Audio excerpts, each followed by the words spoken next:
नमस्कार। तो चलिए आज चलते हैं एक बहुत ही प्यारे घने जंगल की गहराई में, जहां एक ऐसी दोस्ती की कहानी पनप रही है जिसके बारे में शायद ही किसी ने कभी सोचा होगा। ये कहानी है आसमान और जमीन के एक हो जाने की। तो बात है एक बहुत ही खूबसूरत और घने जंगल की। यहाँ दो ऐसे जीव रहते थे जो एक ही घर में तो थे, पर एक दूसरे से बिल्कुल अनजान थे, मानो दो अलग अलग दुनिया में जी रहे हों। तो एक था मोंटू। कैसा था मोंटू? भाई पेड़ों पर रहने वाला एक नंबर का नटखट और फुर्तीला बंदर जो दिन भर अपनी ही मस्ती में रहता था। और दूसरा था राज, आसमान का शक्तिशाली राजा, एक विशाल गरुड़। दोनों ने कभी एक दूसरे की दुनिया में झांक कर भी नहीं देखा था। एक दिन की बात है, मोंटू एक बहुत ऊंचे पेड़ पर चढ़कर कुछ रसीले रसीले आम तोड़ने की कोशिश कर रहा था। सब कुछ बिल्कुल शांत था, एकदम आम दिन की तरह। लेकिन तभी कुछ ऐसा हुआ जिसकी किसी ने कल्पना भी नहीं की थी। अब क्या हुआ होगा, कोई अंदाजा? अरे अचानक उसका पैर फिसला और वो सीधा नीचे एक गहरी खाई की तरफ गिरने लगा। ऊंचाई इतनी ज्यादा थी कि बस पूछो मत, और नीचे का खतरा तो बहुत ही बड़ा था। और मोंटू की बस एक ही आवाज पूरे जंगल में गूंज उठी, बचाओ बचाओ।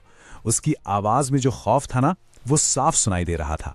और ठीक उसी पल जैसे आसमान से कोई बिजली कड़की हो, राज, हाँ वही राज, बिजली की रफ्तार से नीचे की तरफ आया।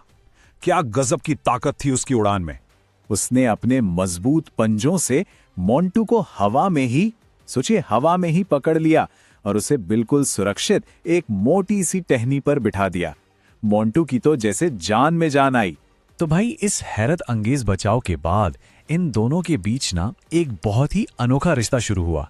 एक ऐसी दोस्ती जो अब एक नए और प्यारे से खेल में बदलने वाली थी।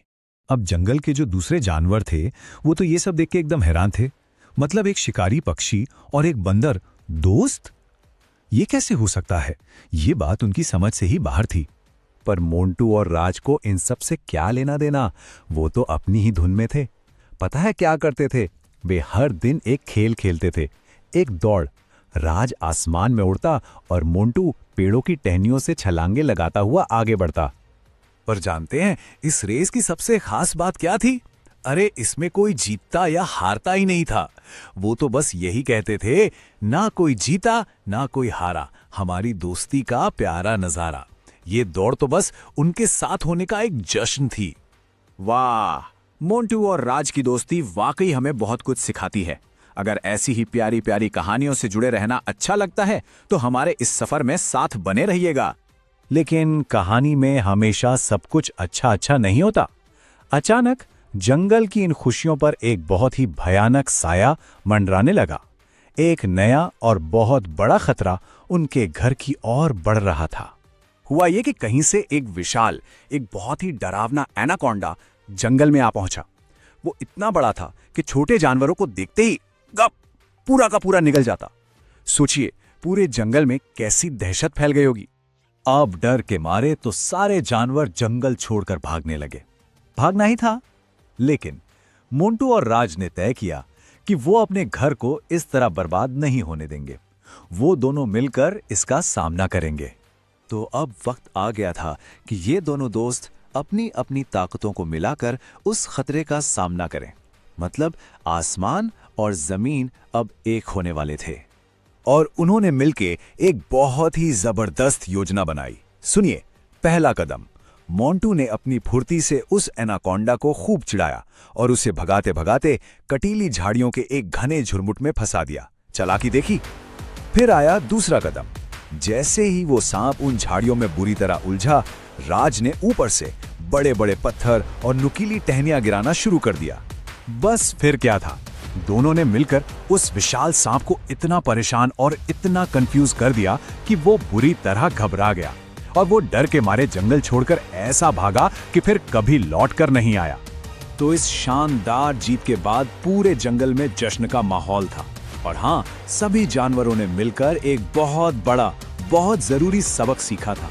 पूरा का पूरा जंगल मोंटू और राज के लिए जय जयकार कर रहा था। और अब सब समझ गए थे कि जब आसमान और जमीन एक हो जाएं, तो फिर चाहे कोई भी मुसीबत हो, उसे आसानी से हराया जा सकता है। तो इस कहानी से हमें क्या सीख मिलती है? यही कि सच्ची दोस्ती और एकता में वो शक्ति है जिससे बड़े से बड़े संकट को भी पार किया जा सकता है। क्योंकि असली जीत अकेले की नहीं होती, असली जीत तो तब है जब सब साथ हों। ये कहानी हम सब के लिए एक सवाल छोड़ जाती है। जरा सोचिए कि अगर आसमान और जमीन जो इतने अलग हैं वो मिलकर नामुमकिन को मुमकिन बना सकते हैं, तो फिर हम सब मिलकर क्या कुछ हासिल नहीं कर सकते? अगर आपको ये कहानी अच्छी लगी हो तो इसे लाइक जरूर कीजिएगा, अपने विचार हमें कमेंट्स में बताइएगा, हो सके तो इसे किसी दोस्त के साथ शेयर कीजिए। और हाँ, ऐसी ही प्रेरणादायक कहानियों के लिए हमारे साथ जुड़े रहिएगा। बहुत बहुत धन्यवाद।